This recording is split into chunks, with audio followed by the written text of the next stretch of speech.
What's up, YouTubers? Today we're going to talk about the LTK Rezult, R-E-Z-U-L-T, designed by Love Them Knives himself, who is a longtime YouTube reviewer and sales consigner. I had bought several knives on the secondary market through him, and so he's been around forever. He's handled a lot of knives. This is a well-designed button lock made of titanium frame. You can see it there. It's got a great texturing on it. It has 10 G10 inlays, 5 on each side. There's both this burgundy reddish as well as an OD green. They're both actually beautiful. 4 methods of deployment. Let me go pause that real quick. Okay, my ribs were done.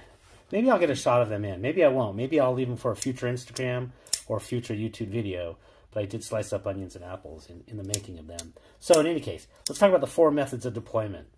The backside spidey flick is the most satisfying because your finger is coming in at a very steep angle. There's not a ton of space in there. So that's probably the best of those kind of fancy ones.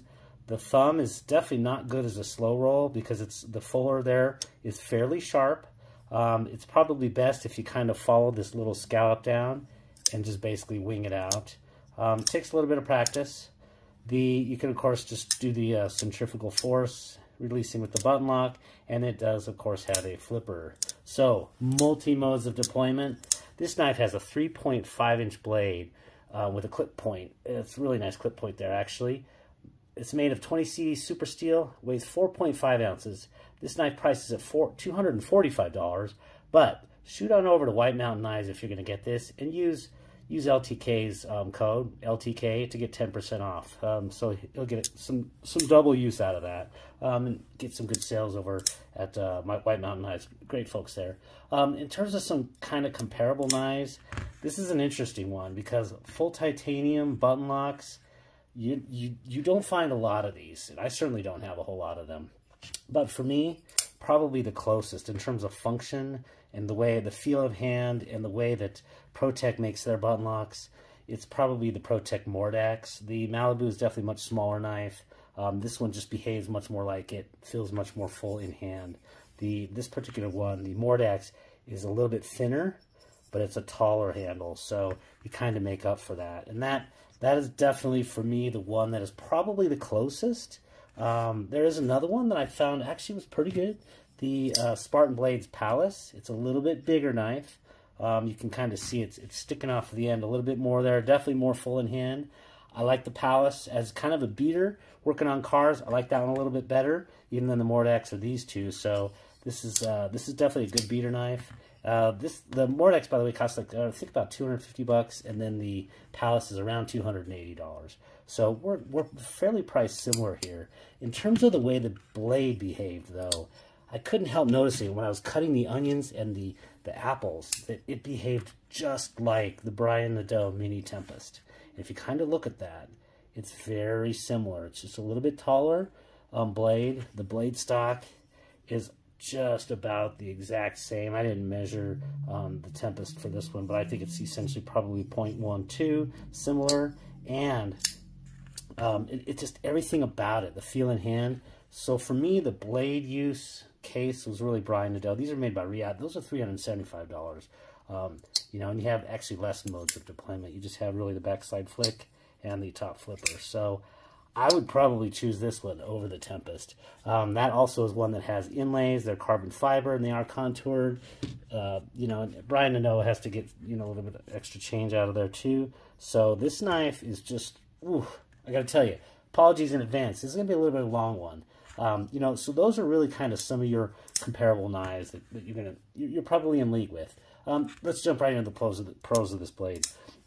It is 0.12-inch blade stock, so it was quite thin. Not the super thinnest, you know, like Benchmade Bug Out or Hogue Deca, which are like 0.09, but still very good and balanced.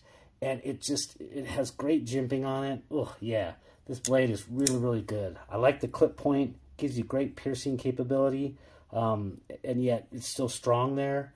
The high flat grind, excellent. The texturing on it, you know, is kind of a true stone wash or acid wash, or, you know, who knows, an aluminum nitride wash or something, or a blast or something like that. But it's not a bead blast, so it's actually going to be a better working finish. The blade is absolutely awesome. And then the jimping goes out far and is perfect the way that Civivi and we do it. So the blade, top notch. Really, can't say a lot more about it. The frame on this thing. This is basically perfectly textured. We'll see if some of that texturing shows up where there's milling lines on the titanium and they're all kind of aligned. And then you also have a full cross hatching on the inlays. So, oh, perfect in hand. Literally, it's perfect. I mean, and this is a titanium with 10 inlays. They could have probably gone very easily with just a single inlay. Would have been a lot less milling time and so forth. I don't know. I'm not a machinist, but my gut feel is this probably took a little bit more milling time to have to lift up and then do all those patterns. But to have that, oh, man. And the surface milling, top notch. It's fully ambidextrous. This knife is, you know, left-handed. Button locks do work well with left-handed. The tip tip-up carry is for right hand, and it also reverses and goes to full left hand. So you can get all the great left hand use too. That let's see, yeah, I can do it. And I'm not the greatest left-handed, but boy, oh yeah. So your ambidexterity is fantastic. Uh-oh, I think that might be my first fantastic. It's got a hidden lanyard pin. Love it. No hole, just kind of drilled through there. You got kind of the hidden if you're a lanyard person. For the big knives, I don't need them. For small, I usually just use them for small knives for the most part. So that's a good thing. The action we talked about and all the deployment methods, top notch. This plunge lock is very assured and secure. It's kind of hidden in the closed position, but let me go ahead and show how much of the plunge goes into the tang of that blade. That is very, very good. And also from the closed position, I'm going to show you, you cannot shake that thing out. Whereas, let me go ahead and show the Mordax. The Mordax kicks out fairly easy, which means in the closed position, it's rather shallow. Not a terrible thing. The Palace also just happens to be a little bit bigger blade. Those pop out pretty easy. Now, one that does not pop out, which I consider probably the very best button lock ever made, that certainly falls shut, is you really have to wing it hard, and it's a heavy blade.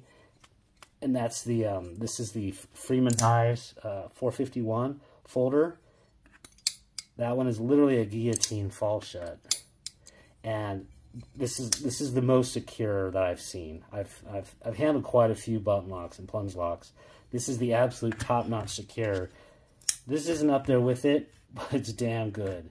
So you're talking about one of the best button actions, and really the securities. That's great. You know, it's going to prevent accidental release. And the last thing about that button, in fact, I'm going to take you through a little bit of a history from Civivi and to we. Their very first button lock was the Civivi button lock here, Elementum. And it was actually not a deployable one from a typical method where it was using resistance. It actually had a slice of the frame cut out to basically force it to be a lock, and you had to release it. Many of you may or may not remember that, but that was basically decent but not great, and not a proper plunge because there's no shear point. One little bend or slip of that sliced out and bent spring metal, and you're in trouble. So fast forward a little bit, and what I had considered until now, and again, this is Civivi versus what we're talking about here is actually made by We Knives. But the Civivi Altus was absolutely, for me, the very best button lock that they have made. It's essentially perfect. They went with thumb studs. You have multiple methods of deployment, and We has obviously taken what Civivi did with that and matured it to the point where it's excellent. And not only is it excellent, but one of the things that makes, for me, it was the very best thing from ProTech was that it's completely flush. And so when it's sitting in your pocket, you know, something mushes against it, it's not going to set it off. Well, take a look at this. Completely flush. In the open position, it does protrude just the slightest bit, but if you push flat against that, the plunge is still engaged. You actually have to depress it all the way in. And oh man, I can't even tell you how secure and good that is and makes me feel as a working knife. So, oh gosh, second fantastic. You know what? Let's talk about the cons. Or actually, there's only really one con on this knife. Let me go ahead and bring it up closer. This one, I was just basically taking a look at what it would be to take this apart. Really good construction, very few screws, but in fact, those body screws are T6. I did, in fact, contact LTK on Instagram. You should be following him, by the way, on Instagram, as well as his YouTube channel. You probably are. I'm a tiny channel. But the reason that happened, it was not on purpose and designed that way. It was completely accidental. And in the production process, when you have a certain frame size, it defaults to a T6 Torx screw, unless it's specified. So he did make mention that, yep, any future design or a Rev 2 would be T8s. It just has to be specified with Wii. So it's kind of just a small oversight. You know, like I said, the fact that it actually comes with not just like one, it comes with 4 body screws. So, you know what? If you do strip, you've got some more. And by the way, just a little thing, but the fact that the body screws here have the blue Loctite already onto them, that's a special touch. I mean, this is Wii taking it to the next level. And really, let's jump into the overall. This, to me, is one of the best knives of the year, hands down. I've handled quite a few knives, not as many as some prior years, but dang, this is absolutely, for me, top 3 right now for best of the year. And it shows everything. There's a mature design from somebody who's handled thousands of knives, literally thousands of knives, and knows all the points to hit, the hidden lanyard pin, all of those sorts of things. And so you make that with the maturity of Wii, and their manufacturing and production. I kind of even forgot to mention it, but I thought about this today too. They also radiused the edges of this, so the comfort in hand is just ridiculous. You know, it's kind of a square. It doesn't have contouring, but it doesn't matter because they radiused it, which is even better than chamfering for my money. And I was like, oh my god, every single thing. Sorry, back to this. Was literally done, I think, with essentially perfection. And Wii is approaching Riot. The production quality of this, you know, we'll have to see through time, see if there's no gaps in any of these inlays or anything. It's super smooth, but you do feel the texturing difference. Everything about this knife is, you know, for an EDC, this is not necessarily an outdoors knife. It didn't cut into wood the best, but that's because it's, you know, the way the geometry is designed, it's just not for that. But for regular cutting and slicing, it's going to be this is going to be a tough one to beat. So, hope this was of use, if not interesting, and I appreciate the likes and subscribe if it was. Have a great day. Take care.